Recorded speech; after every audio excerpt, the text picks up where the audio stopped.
guys don't know this, I have an 8-year-old daughter. She's like that high. Looks like she's 4. I have an 11-year-old son. We're sitting at the dinner table where, of course, they like to tell me a lot of things and talk. And my daughter, she looked up to me, she goes, "Daddy, are you the most powerful person in the high school?" And my son jumped in and Miles said, "Of course he is. He's the head of the campus." And I said, "All right, kids, let's explore that. Let's understand what we're talking about." I said, what does it mean to be the most powerful person anywhere? And my daughter said, "Well, it means you can get whatever you want." I said, "That's a great answer. I love it.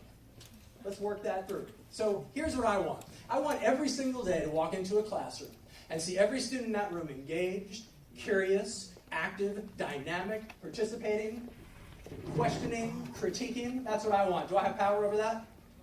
No, I do not. Every day, I want you guys to feel loved and affirmed and cared for. I want you to feel secure. When you go home, I want you to feel also supported and loved and cared for. Do I have power over that? No, I do not.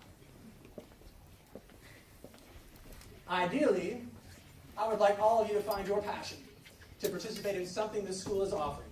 Some program inside or outside of school. But do I have power over that? No, I don't. Every day I walk into the cafeteria at the end of the day. And I really hope that we are respecting the people who are part of our community. We are helping them out, and that cafeteria is clean. Do I have power over that? So let me ask you this. Who really has the power at this school? Yeah, isn't that the truth? It is always the students who have the power at this school. And every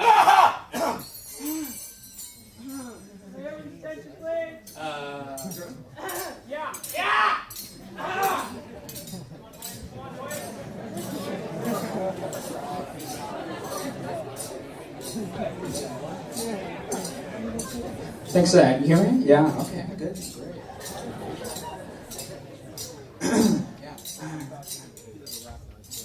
So, guys may recognize me. Environmental Club spokespersona. Environmental Club spokesperson for short. I'm here today with a big message for you guys. I'd like to call it cleaning is sex. And of course, I didn't just come up here with sex as, clickbait. You think? Of course, that's an acronym, saving environmental excess. Anyway, so I've got some pretty serious things to talk about. I just wanted a little nice intro to keep the moody afternoon going. I'd like to call them more, for lack of a better word, stupid than serious issues, because when I say stupid, I mean, okay, first issue at hand. So a lot of forks have been thrown in the trash can after lunch for some reason. Don't really get it, and I'm sure a lot of you don't either.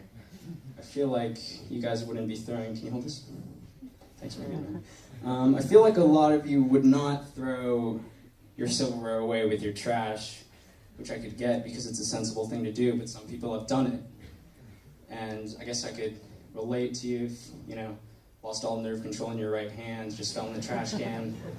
But I feel like that doesn't happen often either, so you just have to ask that you throw neither your fork nor your plate in the trash can after lunch.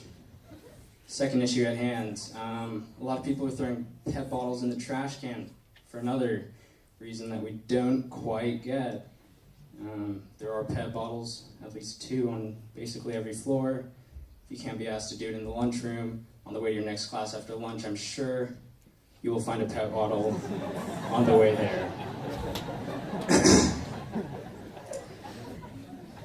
And so basically just, keep the right things in the trash, snakes, food, people you want in the trash, and just keep the other things in the place where they should be.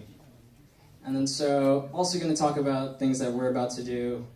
If you're tired of buying PET bottles every day, I'm sure you don't because it's just your parents' money, but we're going to start selling water bottles you can buy at school, 2 weeks worth of pet bottles. You can get a water bottle, fill up anytime, anywhere with whatever you want.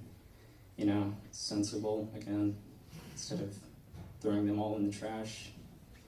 And also, if you can't be asked to do that, can't be asked to ask your parents for money, we're also going to start putting cups near the lunch line that you can just fill up with water or anything whenever you want food.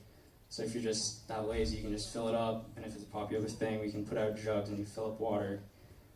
So basically, moral of the story, saving environmental excess, that fits, and don't throw away the wrong things.